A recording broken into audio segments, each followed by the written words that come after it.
Avec l'histoire, c'est que nous constatons que la violence qui a commencé au Rwanda a été exportée en République démocratique du Congo. Et ceux qui aujourd'hui se présentent en victimes, fort malheureusement, sont devenus les bourreaux en perpétuant cette culture de violence dans le Grand Lac. Les génocides, il a existé hier au Rwanda, mais les génocides en RDC s'est transformé, il a pris plusieurs formes, il s'est déroulé à plusieurs endroits. Souvenez-vous que nous parlons des millions de morts et vous savez que dans cette stratégie des guerres recyclées par le Rwanda sous le prétexte d'éviter un autre génocide, c'est des génocides, des crimes de guerre, des massacres en tout genre qui sont commis aveuglément sur de populations innocentes qui n'ont rien fait parce que la responsabilité de ceux qui ont été derrière les génocides rwandais, les responsabilités ont été établies, il y a eu un procès, il y a encore de pans entiers de l'histoire qu'il faut élucider sûrement, mais nous considérons que ceux qui ont connu un tel drame ne peuvent pas devenir aujourd'hui ceux qui perpétuent des tels drames. Alors d'abord, ce sont des contradictions qui sont liées au président rwandais. Je vous renvoie à sa propre dernière interview où lui, il a revendiqué offrir son territoire, offrir des munitions, des renseignements pour ceux qui, des Congolais kagamisés, pour ceux qui, il estime, peuvent porter le projet de venir renverser le pouvoir démocratiquement élu en République démocratique du Congo. Il est dit clairement dans son interview. Ensuite, il y a des actes qui les corroborent. Je voudrais vous épargner des cycles qui commencent depuis 1996 jusqu'à aujourd'hui. Pour en venir à ce que vous dites au sujet de Jean-Luc Abiyarimana, d'abord, il y a une chose qu'il faut reconnaître. C'est que Jean-Luc Abiyarimana, lui comme sa famille, sont aussi des victimes de l'acte qui a précédé les génocides rwandais. Il est important que si un travail de mémoire doit être fait, le travail de mémoire doit être fait pleinement.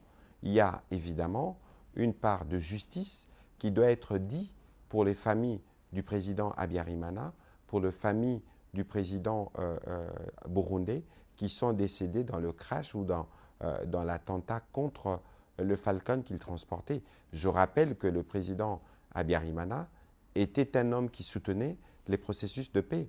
Et pour en venir à son fils, ce n'est pas un chef de guerre. Je n'ai jamais lu un quelconque poste de lui disant qu'on devait renverser le régime rwandais.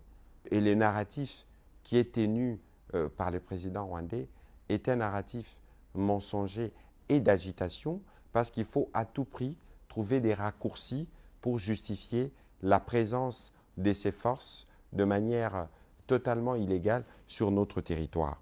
Je disais tout à l'heure que ce n'est pas un chef de guerre, contrairement à ceux que Kigali soutient dans la déstabilisation de notre pays. Jean-Luc Abiyarimana est devenu un leader politique qui prône la paix et la réconciliation nationale. C'est cette question de la réconciliation que le président Kagame n'a pas réussi.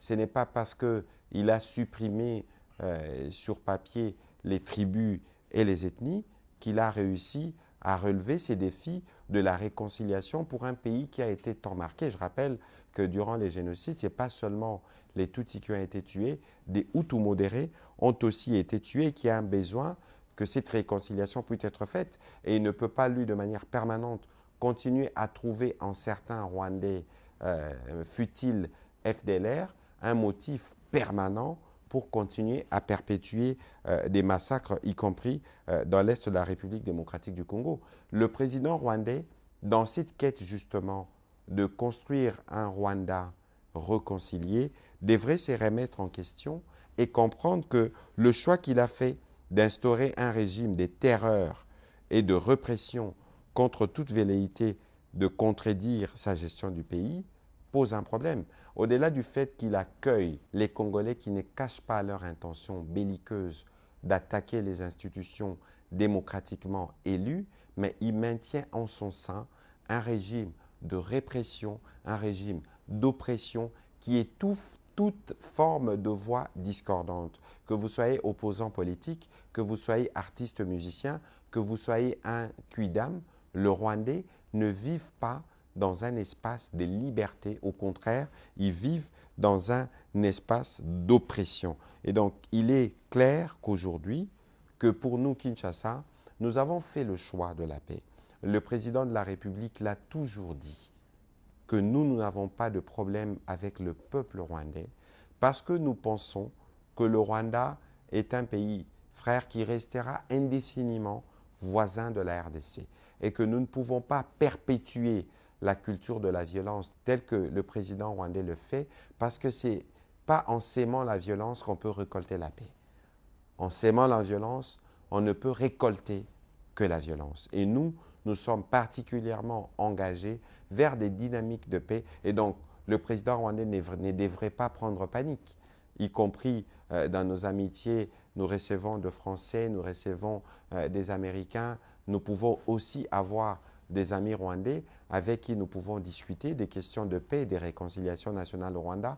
Pourquoi ne les ferions-nous pas? Ce n'est pas parce que le président Kagame s'invente des adversaires, s'invente des chefs des guerres virtuelles que nous devrons nous abstenir de l'idée de considérer que nous devons avoir des ponts avec les pays voisins, notamment le Rwanda, pourquoi pas à travers certains de ses fils.